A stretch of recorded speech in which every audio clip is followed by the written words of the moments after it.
Hi எல்லாருக்கும் வணக்கம். நம்ம அழகே அழகு சீரியல்ல இது என்னடி கோலம்? இந்த கோலத்தில் 2 பேரும் வந்திருக்கிறீங்க. ஆமாம், இந்த நேரத்தில் 2 பேரும் எங்கே வெளியே போனீங்க? ரேவதி எதுக்கு கூட்டிகிட்டு வந்திருக்கீங்க அப்படின்னு ராஜலக்ஷ்மி தூக்க கலக்கத்தில், அம்மா முதல்ல ஒரு துண்டு எடுத்துகிட்டு வாம்மா, ரேவதி ஃபுல்லாக நனைஞ்சிருக்கா, அவளுக்கு வேறு ட்ரெஸ் போடுறதுக்கு ஸ்ருதி வீட்டிலேருந்து ஏதாவது ஒரு புடவை இருந்தால் எடுத்துகிட்டு வா அப்படின்னு பாக்கியராஜ் சொல்கிறார். முதல்ல நீங்கள் எதுக்குடா வெளியே போனீங்க? வெளியே கொட்டுற மலையில் ரேவதி எங்கேருந்து அவங்க வீட்டிலேருந்து நம்ம வீட்டுக்கு வந்தா? எனக்கு தெரிஞ்சு ஆகணும். இந்த நடுராத்திரில் நீங்கள் 2 பேரும் அவளை கூட்டிக்கிட்டு எப்படி கதவை தட்டுறீங்க? நீங்கள் எப்போ வெளியே போனீங்க அப்படின்னு திரும்ப திரும்ப அடுத்தடுத்த கேள்வியை கேட்டுக்கிட்டே இருக்காங்க ராஜலக்ஷ்மி. ராகவன் பயங்கர கோவத்தில், என்னடா அம்மா கேட்டுக்கிட்டே இருக்கா, 2 பேரும் முதல்ல என்ன ட்ரெஸ்ஸு போட்டிருக்காங்க? ரேவதி பார்த்தா நைட்டியோட ஈரமாக வந்து நிற்கிறா, இந்த மலரோட ட்ரெஸ்ஸே சரியில்லையே, உன் ஷாலிங்க அப்படின்னு ராகவன் கேட்குறாரு. அது மாமா அப்படின்னு நம்ம மலர் இருக்க. இப்போ பார்த்தீங்கன்னா ரேவதி, அப்பா நான் தான் அண்ணனுக்கு கால் பண்ணி வர சொன்னேன் அப்படின்னு ரேவதி சொல்கிறாங்க. இந்த நேரத்தில் பாக்கியராஜுக்கு நீ கால் பண்ணியிருக்கியே, மாப்பிள்ளைக்கு தெரியுமா? மாப்பிள்ளை எங்க? நீ இப்படி ஈரத்தோட நயண்டியோட வெளியே வந்திருக்கியா அப்படின்னு மாப்பிள்ளைக்கு தெரிஞ்சால் என்ன ஆவறது? வீட்டோட கௌரவம் என்ன ஆவறது அப்படின்னு ராகவன் கேட்குறாரு. அப்பா இப்போ கூட உங்களுக்கு கௌரவம் தான் முக்கியமா? அங்கே வீட்டில் என்ன நடந்துச்சு தெரியுமா அப்படின்னு ரேவதி சொல்ல ஆரம்பிக்கிறாங்க. நான் அண்ணியோட பிறந்த நாளுக்கு என்னோட அத்தைக்கிட்ட பொய் சொல்லிட்டு தான் வந்தேன். கோயிலுக்கு போகிறதா பொய் சொல்லிட்டு பசங்களை அத்தைக்கிட்ட விட்டுட்டு நான் இங்கே வந்தேன். ஆனால் சுரேஷ் மூலமாக நான் வீட்டில் தான் இருக்கேன்னு தெரிஞ்சுக்கிட்டு அவர் இங்கே வந்துட்டார். ஆனால் இங்கே வந்து எந்த கோவத்தையும் காட்டாமல் என்னை கூட்டிகிட்டு போகிற வழியிலேயே ரொம்ப திட்டினாருப்பா. நான் அவர்கிட்ட பொய் சொல்லிட்டு பிறந்த வீட்டுக்கு வந்தது தப்பான்.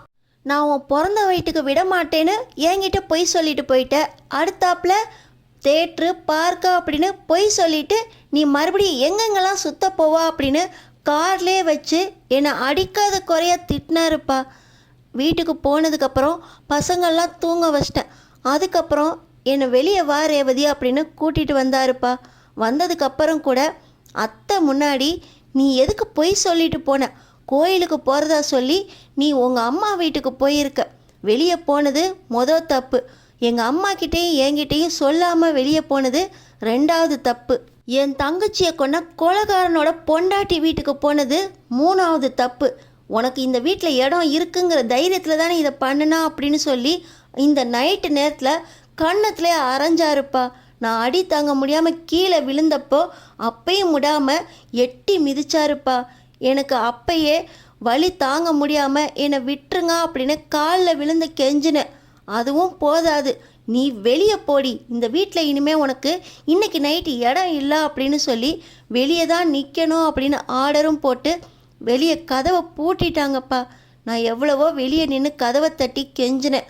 ஆனால் இன்றைக்கி நைட் நீ வெளியே நின்னாதான் உனக்கு புத்தி வரும் அப்படின்னு வெளியே தள்ளிட்டாரு. எனக்கு ரொம்ப பயமாக இருந்துச்சு. நைட்டு நேரம் இடி இடிக்க ஆரம்பிச்சிருச்சு. உங்களுக்கே தெரியும் எனக்கு இடினா எவ்வளவு பயம் அப்படின்னு. மழை பெய்யுதுங்க, நான் இனிமேல் இப்படி பண்ண மாட்டேன் அப்படின்னு மறுபடியும் அழுதுகிட்டே கதவை தட்டினேன்ப்பா. ஆனால் அவர் நீ நின்னாதான் உனக்கு புத்தி வரும் அப்படின்னு கதவை திறக்கவே இல்லைப்பா. அதுக்கப்புறம் வீட்டிலேருந்து தரணி ஃபோன் பண்ணியிருப்பான்னு நினைக்கிறேன். அண்ணன் தான் வந்துச்சு. பாக்கியராஜ் அண்ணன் நான் மலையில் வெளியே நிற்கிறத பார்த்துட்டு கதவை உடைக்காத மாதிரி கதவை தட்டுச்சு. கதவை திறந்து அவரை மட்டும்தான் உள்ளே விட்டாங்க. என் கூட அண்ணி பக்கத்துலேயே நின்னாங்க. என் தங்கச்சியை எதுக்கு வெளியே விட்டுருக்கீங்க அப்படின்னு அவர்கிட்ட நியாயம் கேட்டுச்சு அண்ணன். உன் வீட்டு பிறந்த நாளுக்கு ஏன் பொண்டாட்டி என்கிட்ட பொய்ய சொல்லிட்டு வருவாளா? அப்படி ஒரு பிறந்த நாளை உன் பொண்டாட்டிக்கு கொண்டாடணுமா அப்படின்னு அவர் கேட்டாருப்பா. பிறந்த வீட்டுக்கு தானே வந்துச்சு, ஏதோ தெரியாமல் ஒரு பொய் சொல்லி ஆசையாக அண்ணியோட பிறந்தநாள் கொண்டாட்டத்துக்கு தானே வந்துச்சு. இனிமேல் அப்படிலாம் பொய் சொல்லாது. அதுக்காக நீங்கள் வெளியே நிறுத்தி இப்படி மலையில் நனைய விடுவீங்களா? ரேவதிக்கு இடினா பயம்னு உங்களுக்கு தெரியாதா? உங்கள் பொண்டாட்டியை எப்படி பத்திரமா பார்த்துக்கணுன்னு உங்களுக்கு சொல்லியா கொடுக்கணும் அப்படின்னு அண்ணன் அவர்கிட்ட கேட்டுச்சு. ஏன் பொண்டாட்டியை எப்படி பார்த்துக்கணுன்னு எனக்கு தெரியும்டா, நீ யாருடா சொல்கிறதுக்கு? பொண்டாட்டி முந்தானியை பிடிச்சிக்கிட்டு சுற்றுறவன் என் தங்கச்சியை கொலை பண்ண கொலைகாரம் தானே நீ. ஒன்றை மாதிரி தானே உன் தங்கச்சியும் இருப்பா. அவளுக்கு வக்காலத்து வாங்கிக்கிட்டு எவனும் வரக்கூடாது, நீயும் வெளியே போடா அப்படின்னு சொல்லி அண்ணனை அவர் கழுத்தை பிடிச்சி வெளியே தள்ளினார். ஆனால் அண்ணன் என்னையும் உள்ளே கூட்டிகிட்டு போய், ரேவதி சின்ன வயசில் நம்ம ரெண்டு பேரும் சண்டை போடுறப்போ நான் தப்பு பண்ணா நீ என்ன தண்டனை கொடுப்பா அப்படின்னு அண்ணன் கேட்டுச்சு. நான் அப்போது அண்ணனை அடிப்பேன்ப்பா. அதே மாதிரி இப்போ நீ இவர் தப்பு பண்ணியிருக்காரு, உன்னை கஷ்டப்படுத்தியிருக்காரு, அவருக்கு நீ பதிலடி கொடுக்கணும்ல, அடி ரேவதி அப்படின்னு அண்ணன் அவர் கையை பிடிக்க நான் அவரை அடிச்சிட்டேன்ப்பா. எனக்கு அவர் மேலே அவ்வளோ கோவம்.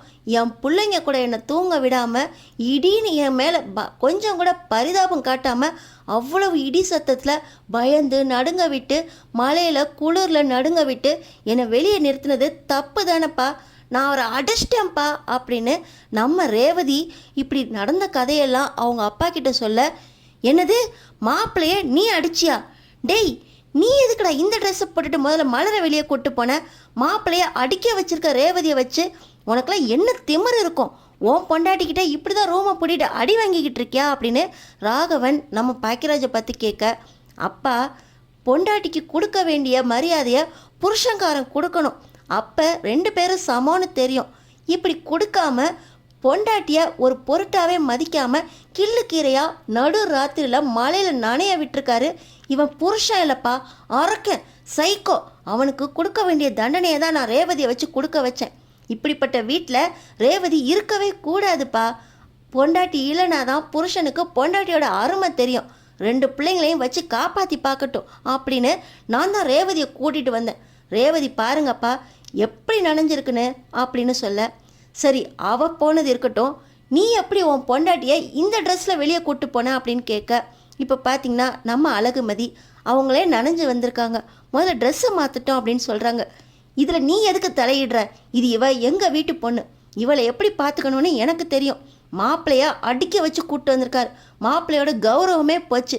இதில் இவ வேற ஊரெல்லாம் இந்த ட்ரெஸ்ஸில் சுற்றிட்டு வந்திருக்கா, இந்த வீட்டோட மான மரியாதை என்ன ஆகுறது அப்படின்னு கேட்க, அது மலரோட பிறந்தநாள் ஆசை, நாங்கள் அதனால தான் வெளியே போயிருந்தோம். எது வீட்டில் பெரியவங்க இருக்கோம், அவங்கள்ட்டலாம் சொல்லாமல் ரெண்டு பேரும் கன்றாவிய ட்ரெஸ்ஸை போட்டுட்டு ஊர் சுற்ற போயிட்டு வந்திருக்கீங்க.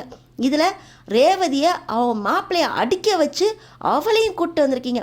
புருஷன் பொண்டாட்டியை பிரித்து நீங்கள் ரெண்டு பேரும் சந்தோஷமாக கூத்தாடிட்டு வந்திருக்கீங்களா அப்படின்னு ராகவனும் ராஜலக்ஷ்மியும் பாக்கியராஜ் கேட்க, புருஷனும் பொண்டாட்டியும் தானப்பா போனோம், புருஷன் பொண்டாட்டியை இந்த அளவுக்கு கீழ்த்தரமாக நடத்தியிருக்காரு, அவரை தூக்கி வச்சு கொண்டாடுறீங்க. பொண்டாட்டியோட ஆசையை நிறைவேற்றுறதுக்காக வெளியே கூட்டு போயிட்டு வந்திருக்கேன், நான் உங்களுக்கு தப்பாக தெரியலேனப்பா அப்படின்னு இப்போ பாக்கியராஜ் கேட்க நம்ம மதிக்கு ஒரே சந்தோஷம். பரவாயில்லையே, இவர் கூட அவங்க அப்பாவை எதிர்த்து கேள்வி கேட்குறாரே அப்படின்னு ஒரு பக்கம் நின்று ரசிச்சுக்கிட்டு இருந்தாலும் ரேவதியை இந்த நிலைமைக்கு கொடுமைப்படுத்தின தங்கராஜை சும்மா விடக்கூடாது. முதல்ல சுரேஷ் வரட்டும், அவர்கிட்ட அவங்க மாமாவோட லட்சணத்தை சொல்லணும். அவர் இதுக்கு நடவடிக்கை எடுக்கலை, அடுத்தாப்புல நம்ம டிஎஸ்பி ஆஃபீஸ்க்கே போகணும் அப்படின்னு மதி முடிவு பண்ணுறாங்க. ஆனால் இன்னொரு பக்கம் மலருக்கு ஒரே ஆச்சரியமாக இருக்குது. ரேவதி தங்கராஜ் அண்ணனை அடிச்சிட்டா, அதுக்கு பாக்கியராஜ் துணையாக இருந்திருக்காரு. இந்த ஒரு காட்சியை பார்க்குறதுக்கு இத்தனை வருஷமாக தவம் கிடந்தேனே, இதுதான் இந்த வருஷத்துலேயே எனக்கு மறக்க முடியாத நாள், கண்கொள்ளா காட்சி. இந்த காட்சியை மறக்க மாட்டேன், இந்த நாளையும் மறக்க மாட்டேன். ரேவதி, நீ உன் வீட்டுக்கார அடிச்சிட்ட ரேவதி, தங்கராஜனே அடிச்சிட்ட அப்படின்னு நம்ம மலரை அசையாமல் மனசுக்குள்ளேயே சந்தோஷப்பட்டுக்கிட்டு சிரிப்பை வெளியே காட்ட முடியாமல் இருக்காங்க.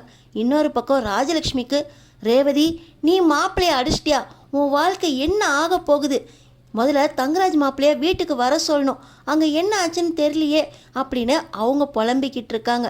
ரேவதி நீ போய் முதல்ல ட்ரெஸ்ஸை மாற்று, மலையில் நனைஞ்சு ஜுரம் வந்துட போகுது அப்படின்னு பாக்கியராஜ் சொல்ல, மலர் என்னங்க நீங்களா இது அப்படின்னு நம்ம மலர் ஆச்சரியத்தோடு இருக்க, நம்ம ரேவதி தங்கராஜை அடித்தது ரொம்ப சரிதான், இப்படி தான் இருக்கணும், தங்கராஜுக்கு நல்லா வேணும் அப்படின்னு நினைக்கிறவங்க நம்ம சேனலை சப்ஸ்கிரைப் பண்ணி அடுத்தடுத்து என்ன நடக்க போகுதுன்னு பாருங்கள்.